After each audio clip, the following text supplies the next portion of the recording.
Va suave, exacto. Pero ahora vamos a conversar con Ana María Vega. Sí. Buen día. ¿Qué tal, Ana María? Muy bien, aquí estamos. Ya a las 10:07, discúlpenos que nos hemos demorado un poco. Sí, está bien, no se preocupen. Aquí estamos esperando para poder analizar algo que en las palabras del autor de un trabajo que está circulando entre los grupos de periodistas y también de quienes analizan los números de la pandemia, realmente plantea que lo que estamos viendo es un hecho principalmente político y no epidemiológico, porque dice, en el caso de Mendoza los indicadores muestran que la provincia se encuentra en una zona crítica de altísimo riesgo epidemiológico. Todos los indicadores están mal, muy mal. Y para conocer más detalles de esto, vamos a hablar con quien es el autor de este trabajo, que me estoy refiriendo a Lisandro Soriano. Él es miembro de la Comisión de Salud de la Unión de Trabajadores de la Economía Popular y analiza muy bien los datos epidemiológicos porque también tiene la posibilidad de acceder a los datos. Buenos días, Lisandro, ¿cómo estás? Hola, buenos días. ¿Nos escuchás bien? Un poco bajito. Allí vamos a tratar de mejorar eso. Nosotros te escuchamos bastante bien.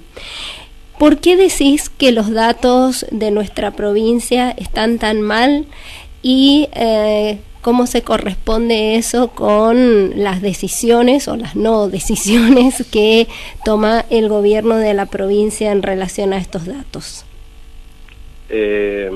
Están mal en cuanto a los indicadores que nosotros medimos y son a los que por lo general se suele prestar atención, que obviamente es la ocupación de camas de terapia intensiva, que es como el número y el momento cúlmine de un colapso.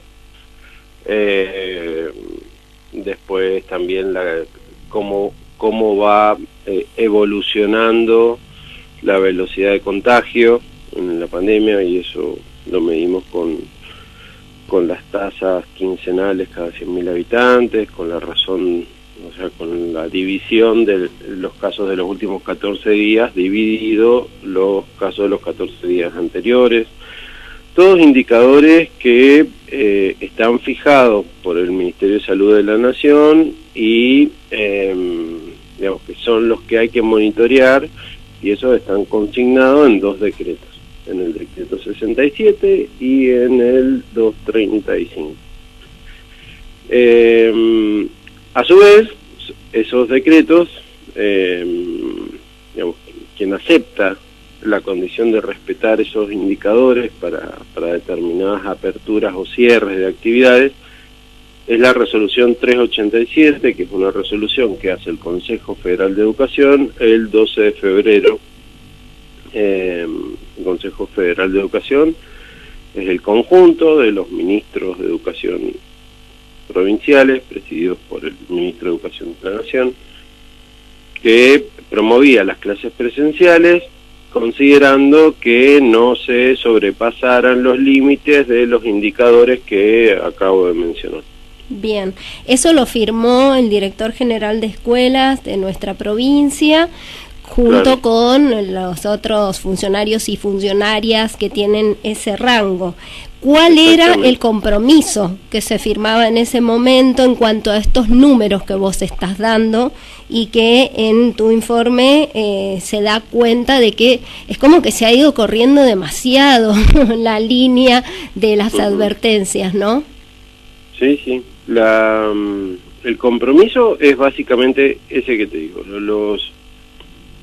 digamos, digamos, sería sostener la presencialidad siempre y cuando, por ejemplo, esta razón de casos de la que yo hablé no superar el 1,2, estamos en 3,5 ahora. La tasa de o sea, la incidencia quincenal, la cantidad de los últimos 14 casos, de los casos de los últimos 14 días cada 100.000 habitantes, no fuera mayor a 150, tenemos, digamos, el Gran Mendoza, por ejemplo, triplica esa cantidad. el sur la duplica y así. No hay ninguna región que no pueda ser considerada que está por arriba de eso. La ocupación, la ¿no? ocupación de camas. Y la ocupación de camas que en Mendoza nos está dando del 91% en hospitales públicos, un poquito menos daba, nosotros relevamos solo hospitales públicos, que eso es un trabajo que sí hicimos nosotros y nosotras, donde mucha gente nos ayudó poniendo el pellejo, porque son trabajadores de la salud que, digamos, tienen toda una mordaza para poder contar lo que está pasando en sus hospitales y donde trabajan. No, discúlpeme, Lisandro. ¿Les ha pedido a los profesionales de la salud, a la gente de la salud, que no hable de lo que está pasando? Hay una mordaza como la tienen los docentes. Pregúntenle a los docentes y a los trabajadores de la salud. O a los empleados estatales, como decía recién Víctor Dagfal. Sí. Hay un dato muy No estoy concreto. diciendo nada nuevo con esto. Sí. Sí, para mí no es nuevo, pero digamos, una cosa es que alguien no diga lo que pasa en su trabajo porque se siente atemorizado, qué sé yo, y otra es que haya una orden explícita de no hablar. Yo le recuerdo que Sí. la modificación de la ley de educación en la provincia el año pasado, el proyecto de Sí, el modificación, proyecto, sí. incluía el, con ciertos eufemismos, Sí. el control de lo que se podría llegar a decir o no en las redes En las sociales redes, sí, particulares sí. de los docentes. Sí. No, sí, no me extraña lo que usted dice, No. Lisandro, simplemente era corroborar de que hubieran casos efectivamente ya con una demostración palmaria, porque esto es a todas luces ilegal, ¿no? Yo quiero hacer un recordatorio. Hace 2 semanas nosotras compartíamos información de lo que ocurría en la provincia, donde se veía que hacía, por un informe epidemiológico al que pudimos acceder, donde se hacía mención de que hacía varias semanas que ya estábamos en rojo.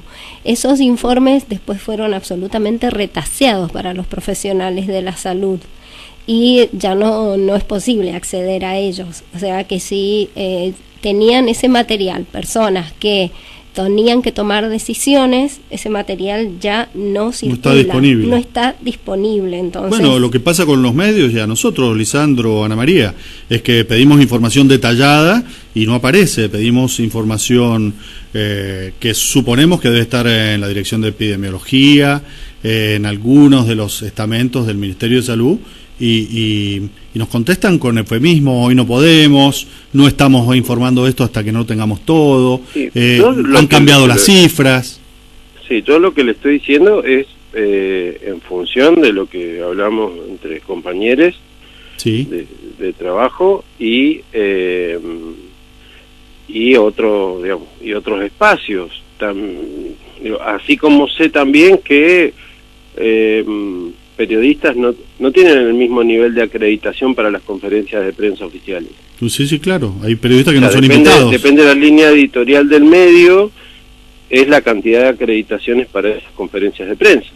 O es así también. Bueno. bien, Lisandro, y en cuanto a los datos que se está pudiendo acceder en el monitor de vacunación y a lo que ustedes que trabajan en el ámbito de la salud conocen, ¿a cuánto estamos de que si se cierran las clases, por ejemplo, no las clases, se cierran las escuelas, continúan las clases en forma virtual, como se dice, por 15 días, o si, bueno, en el peor de los casos hay que ampliarlo un poco más? ¿A cuánto estamos de que el procedimiento o el operativo de vacunación pueda rendir sus frutos para ayudarnos a bajar un poco el nivel de gravedad? Porque sabemos que el nivel de contagio no se baja con la vacuna, pero sí el nivel de gravedad, de que no estén las UTI tan ocupadas, de que no haya personas jóvenes también ahora que están siendo internadas y que fallecen.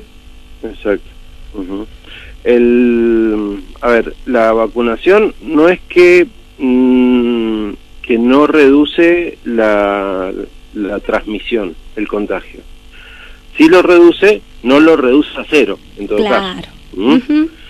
Pero tiene Sobre que haber todo- una masa importante de personas vacunadas para que lo Sí, reduzca. Bien. generalmente las inmunidades de rebaño se calculan entre un 60 o 70% de de una población total vacunada. Ujú. Para que eso, nosotros llevamos 3 meses ya, ¿no? Contando Sí. enero, llevamos 3 meses de vacunación y hemos vacunado a 260.000 personas, 270 en Mendoza. O sea, el proceso de vacunación en Mendoza va muy bien. Ujú. Calculemos, en Mendoza se proyecta que hay 2 millones de personas, o sea, nosotros necesitaríamos llegar a 500.000 de personas. Si calculamos la misma velocidad de vacunación que llevamos, son 4 meses más. Ujú. O sea, estaríamos hablando de, en términos de ciclo lectivo, del segundo semestre. Ujú. Bien, bien, bien. Y la verdad que, o sea, si hay que esperar, hay que esperar. Es que, bueno, ya le dijo Puigros, o sea, los chicos para poder prestar atención en clase tienen que llegar vivos a la escuela. Y los Totalmente. docentes también, para poder dar las clases. Y no preocupados de que fallece gente muy cercana también, o Y que para murió estar la preocupado maestra, también hay que por estar vivo. ejemplo. Digamos, cualquier cosa, lo primero es la vida. Y este sentido, digo, cuando se habla de la salud mental de los chicos, una cosa es chicos y chicas, ¿no? Es decir, bueno, están tristes porque no pueden ir a la escuela, eso se entiende, nadie discute que hay una situación de altísimo estrés en el conjunto social, que incluye a menores de edad, pero hay chicos y chicas que se han quedado huérfanas y huérfanos con esta pandemia, ¿sí? Y ahí no hay escuela que solucione el problema de salud mental de eso. Bien. Perdón que yo lo diga así, pero también es, digamos, empieza a exasperar un poco el tema, o por ejemplo esto, estamos en un colapso sanitario, no, estamos en una situación crítica no colapsada. ¿Qué es un colapso sanitario? ¿Qué esperan? ¿Que se prenda fuego un hospital? ¿Cuál es el concepto? O que, no sé, o que tiren los muertos por la ventana, una cosa más de película. Un colapso sanitario es que no hay para atender a alguien que necesita ser atendido y estamos frente a esa situación, y para descomprimir esa situación hay que reducir el nivel de transmisión, y para reducir el nivel de transmisión hay que reducir el nivel de circulación de personas y de agrupamientos. No hay más magia que esto, sigue igual todo en ese sentido, en términos biológicos. Lisandro, una preguntita más y que tiene que ver con la variante de Manaos, que ya está en nuestra provincia, pero que Jorge Rashid decía ayer que lo que estamos viendo ahora es la foto de la película de hace 15 días, cuando todavía no estaba tan presente, ¿no? ¿Vos crees que la multiplicación de casos de la Manaos va a complicar más aún las cosas? No me cabe la menor duda. A ver, que tampoco creo que Argentina se salve sola en materia de pandemia. O sea, realmente, si no se aborda mundialmente la situación, si no se piensa en, digamos, en un pensamiento por lo menos regional de qué hacer con Brasil y todo eso, no se puede no colaborar con Brasil para reducir lo que está pasando en Brasil, porque no lo vamos a, si no, no vamos a tener más.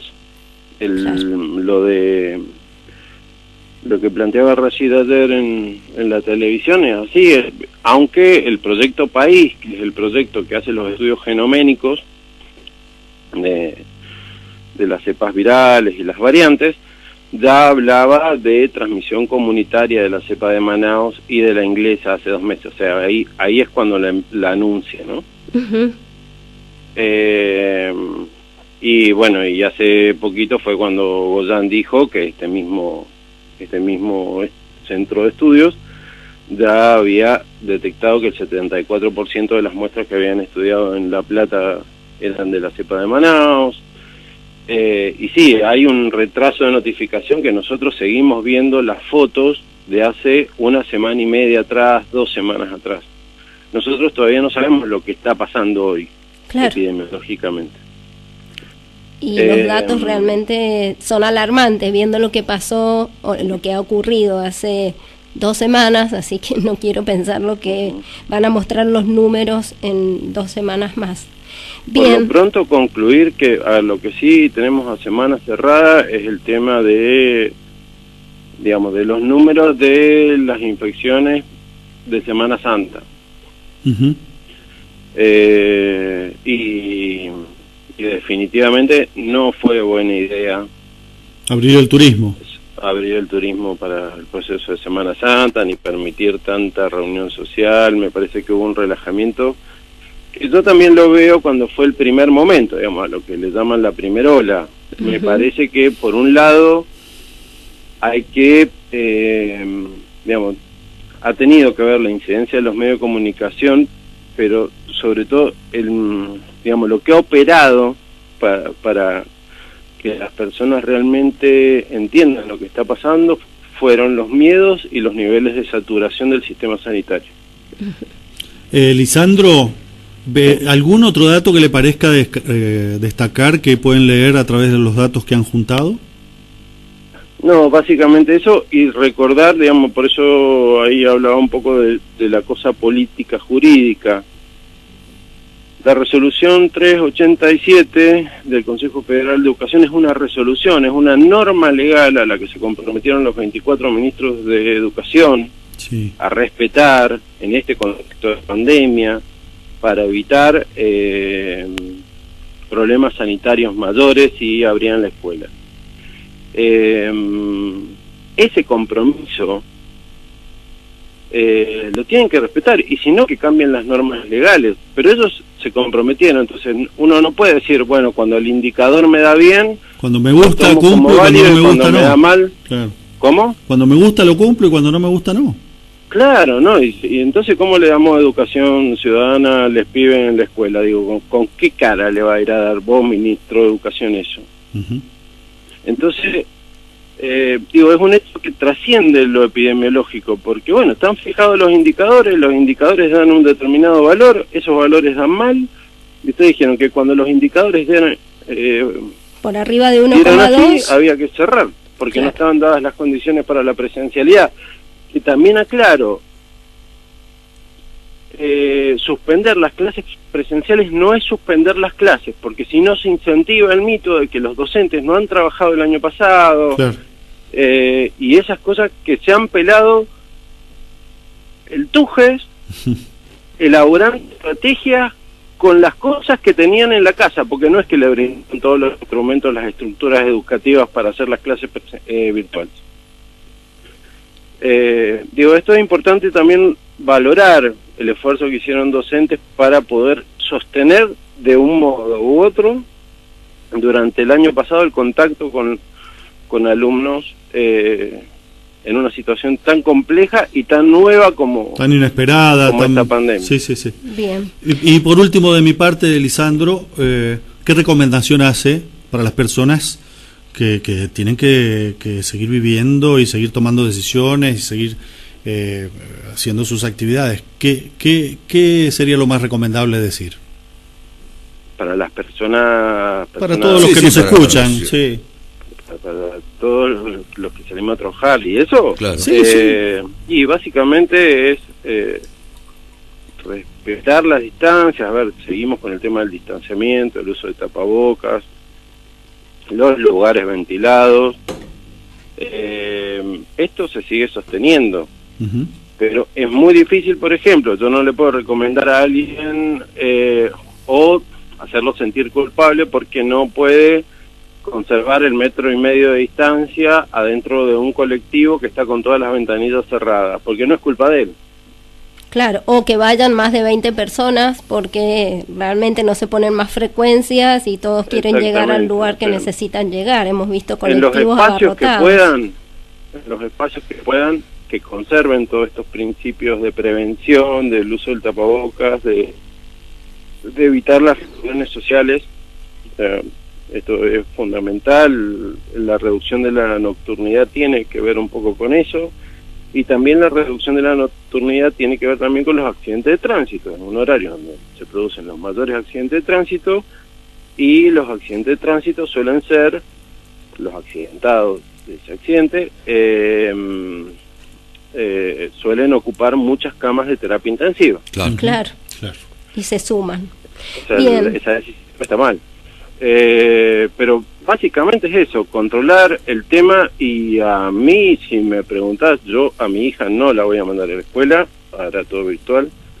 Tengo la posibilidad de hacer eso. Esto también es una cuestión de que no se ha previsto. Quienes no tienen la posibilidad, digamos, quienes no tienen condiciones laborales que le permitan esas cosas. Bien. Muchísimas gracias, Lisandro, muy amable. Bueno, adiós. Y Muchas gracias. Muchas Estamos gracias. conversando con Lisandro Soriano Acosta. Un dato interesante, por allí se dan polémicas en distintos grupos si los chicos y las chicas tienen que ir a la escuela o no, y se sacan argumentos como que hay niñas y niños que van a la escuela para comer, pero entonces no argumentemos que es la calidad educativa. Claro. Y el Estado puede gestionar, hacerles llegar a esos niños y a esas niñas bolsones de comidas a su casa, ¿sí? Y por 15 días quizás suspender la presencialidad, y estuvimos todo un año sin presencialidad, y como dice Lisandro, les docentes pusieron mucho esfuerzo para garantizar la continuidad donde se pudo. En 15 días no le va a cambiar el recorrido académico a un niño o una niña, y estamos hablando de datos realmente muy graves. Recuerdo, la razón de caso en cuanto a lo que se habían comprometido todos los ministros y ministras de educación para cerrar la presencialidad era hasta 1,2. En nuestra provincia tenemos en el Valle de Uco 2. En la zona metropolitana 3,2, en el sur 4,5. Estamos muy superados en los datos como para tomar decisiones. Bueno, clarísimo entonces. Muchas gracias, Sí, Ana María. muchas